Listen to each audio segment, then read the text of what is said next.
bonsoir.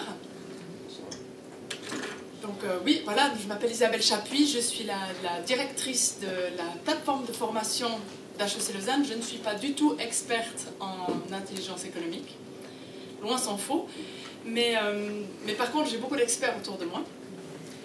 Et ce que j'ai bien compris ce soir, et je pense que vous l'avez compris aussi, on vit dans l'ère de l'information, de la surinformation, de la désinformation.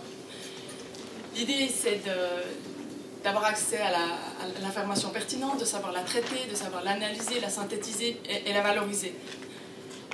L'objectif, à la fin, c'est toujours de garder un avantage concurrentiel.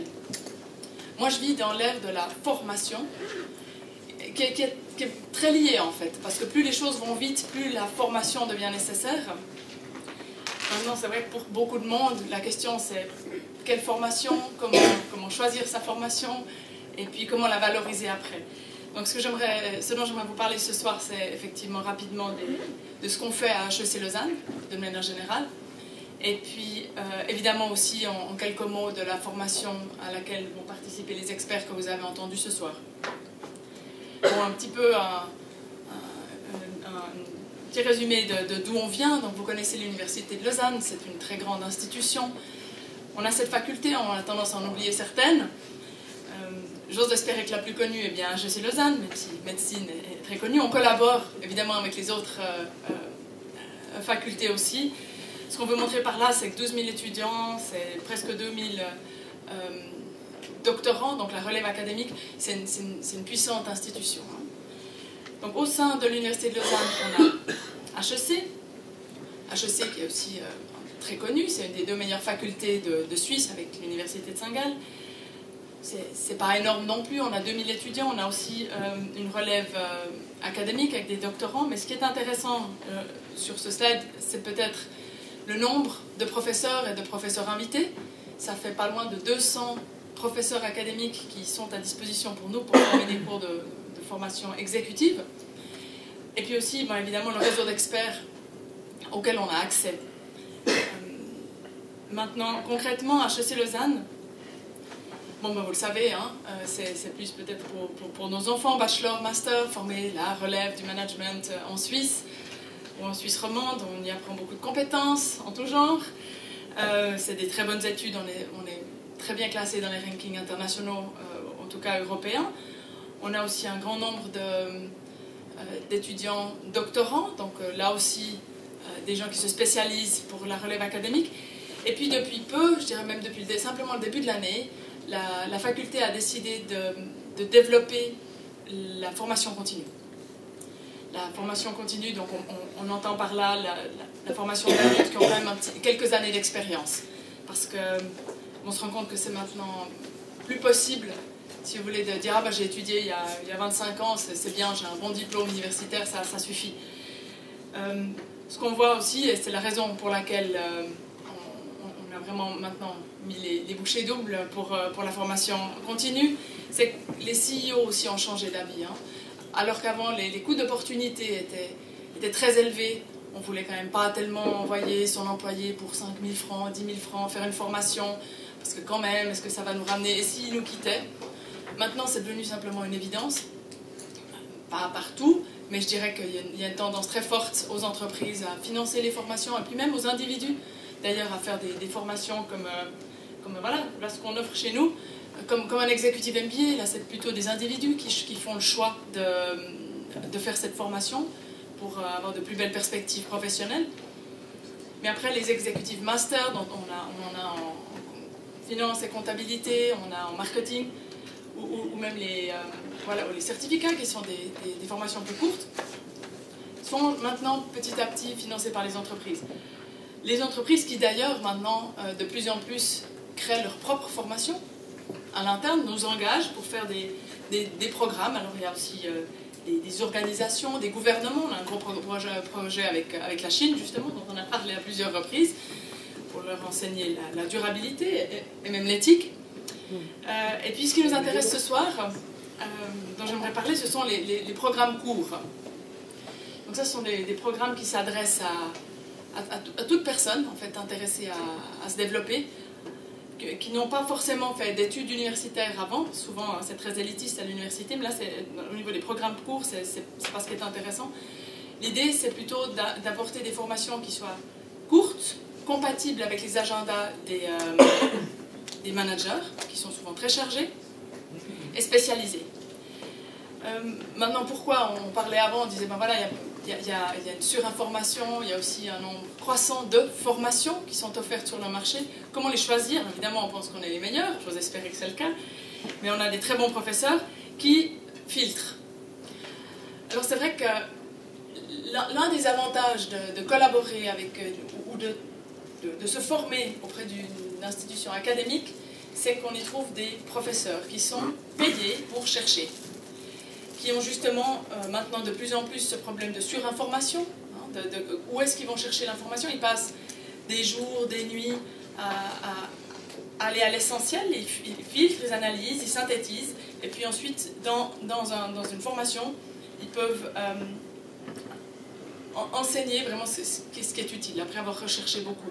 Ce qui est évidemment moins le cas quand on prend que des experts qui sont spécialisés dans un domaine.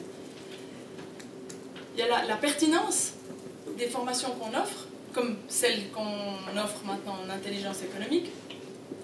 Alors évidemment, quand on développe des formations, on va développer des formations par rapport à des besoins connus, des besoins qui ont déjà été exprimés par les clients. Il y a des formations qu'on connaît tous, le leadership, on offre ça aussi, la communication, bien évidemment. Et après, il y a des formations, justement comme celle d'intelligence économique, qui sont un petit peu plus pointues. Et ça, je dirais que c'est aussi de nouveau grâce à cette vision holistique, académique de nos professeurs qui voient déjà avant peut-être les problèmes arrivés, ou les nouveaux challenges, ou les défis futurs, ou les méga-trends. Hein. Et puis alors, ce qui est très bien, si vous voulez, c'est qu'on arrive de nouveau aussi, grâce au côté académique, à trouver un équilibre entre la formation ou le savoir académique qui est apporté par le professeur, comme Guido Palazzo, et puis après le savoir pratique qui vient des experts comme M. Terre ou Foligny. L'idée, c'est vraiment donc que ce ne soit pas un cadre théorique, mais bien un cadre théorique soutenu par de la pratique. Ce qu'on veut absolument faire, et puis Claudio nous en a parlé aussi, c'est d'avoir des formations qui ont un impact. Donc l'idée, c'est de venir aux formations, évidemment de développer un réseau, de découvrir des nouveaux sujets, avoir des nouvelles idées, souvent en groupe développer des nouveaux projets, puis surtout ce qui est important, c'est d'avoir des outils qui font que suite à une formation, il y a vraiment une valeur ajoutée. Maintenant, notre value proposition, et j'aime bien ce petit dessin, c'est vrai qu'on a souvent tendance à rester dans notre zone de confort, même si on sait qu'en fait ça irait mieux si on changeait un peu les choses. Nous, ce qu'on vous offre, c'est de monter dans la case de la magie, hein, ou bien disons du succès. Maintenant, il y a évidemment beaucoup de moyens pour aller, pour progresser, pour sortir de sa zone de confort. On peut aller doucement, on peut y aller aussi avec un MBA, mais on peut y aller avec des petites formations. Alors ça, c'est notre catalogue de formation qui est en développement. Comme je vous le disais avant, HEC a décidé vraiment maintenant de mettre en avant sa formation continue. On a des cours qui sont très spécifiques. Souvent, ce sont donc des professeurs et des experts qui se mettent ensemble pour créer une formation. Vous trouverez toute la liste de ces informations dans les brochures qu'on vous a mis devant, si ça vous intéresse. Maintenant, par rapport à la formation dont il est question aujourd'hui et dont vous avez eu un petit aperçu, je vais vous donner quelques informations, non pas du contenu, évidemment, mais plutôt quelques informations administratives.